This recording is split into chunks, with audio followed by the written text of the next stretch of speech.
Deux hommes paraissent au fond du boulevard de Courcelles, en provenance de la rue de Rome. L'un, de taille un peu plus haute que la moyenne, ne parle pas. Sous un vaste imperméable, clair et boutonné jusqu'au cou, il porte un costume noir, ainsi qu'un nœud papillon noir. Et de petits boutons de manchette montés en cardonix ponctuent ses poignets immaculés.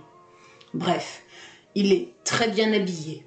Mais son visage livide, ses yeux fixés sur rien de spécial, dénotent une disposition d'esprit soucieuse. Ses cheveux blancs sont brossés en arrière.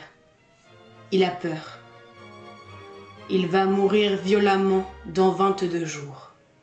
Mais, comme il l'ignore, ce n'est pas de cela qu'il a peur. L'autre, qui l'accompagne, est d'apparence tout opposée. Plus jeune, nettement moins grand, menu, volubile et souriant trop. Il est coiffé d'un petit chapeau à carreaux bruns et beige, vêtu d'un pantalon décoloré par plaques et d'un chandail informe porté à même la peau, chaussé de mocassins marbrés d'humidité. « Il est bien, ton chapeau ?» finit par observer l'homme très bien habillé, alors qu'ils vont atteindre les grilles du parc Monceau. Ce sont les premiers mots qu'il prononce depuis une heure. « Vous trouvez ?» s'inquiète l'autre. « Il est pratique, en tout cas, c'est un fait, mais esthétiquement, je ne sais pas trop qu'en penser. C'est de la récupération, n'est-ce pas?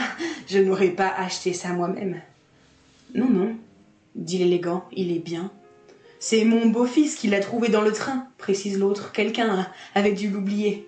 Mais il était trop étroit pour lui, voyez-vous, la boîte crânienne de mon beau-fils est extrêmement volumineuse. D'ailleurs, il a un énorme QI. Moi, c'est juste à ma taille, ce qui ne m'empêche pas d'être plus bête.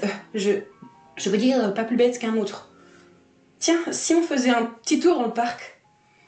De part et d'autre de la rotonde où se tiennent les agents de surveillance du parc, les deux portails monumentaux en fer forgé surchargés d'or étaient ouverts. Les deux hommes les franchirent, pénétrèrent dans le parc et, un moment, le plus jeune parut hésiter quant à la direction à prendre. Il masquait son hésitation en parlant sans cesse, comme s'il n'était là que pour distraire l'autre, pour tenter de lui faire oublier sa peur. Et c'était en effet son rôle, mais il semblait, bien que, s'y employant avec conscience, n'y parvenir pas toujours parfaitement. L'autre paraissait ne regarder rien d'autre que l'intérieur, terrorisé de lui-même. L'autre, qui s'appelait Max Delmarque, détenait une 50aine d'années. Bien que ses revenus fussent confortables, qu'il fût célèbre aux yeux d'un petit million de personnes et qu'il eût suivi depuis 20 ans toutes sortes de cures psychologiques ou chimiques, il était donc mort de peur. Et quand ce sentiment l'envahissait à ce point, d'ordinaire, il se taisait complètement. Or, voici qu'il ouvrit la bouche. « J'ai soif, Bernie, » dit Marc. « Je crois que j'ai un peu soif. Si on passait chez toi ?» Bernie le considéra gravement. « Je crois qu'il ne vaudrait mieux pas, monsieur Max, dit-il. Monsieur par ici n'aimerait pas trop. Et puis, vous vous souvenez de l'autre fois ? Allons, insista Max. Tu habites à 2 pas, juste un petit verre. Non, dit Bernie. Non, mais je peux appeler monsieur par ici si vous voulez, on peut lui demander. Bon, se résigna Max, laisse tomber. 19h35, fin de printemps hésitante, mais le soleil était toujours présent. Ce fut devant son coucher prochain, en empruntant l'avenue Van Dyck vers l'ouest, que les deux hommes quittèrent le parc.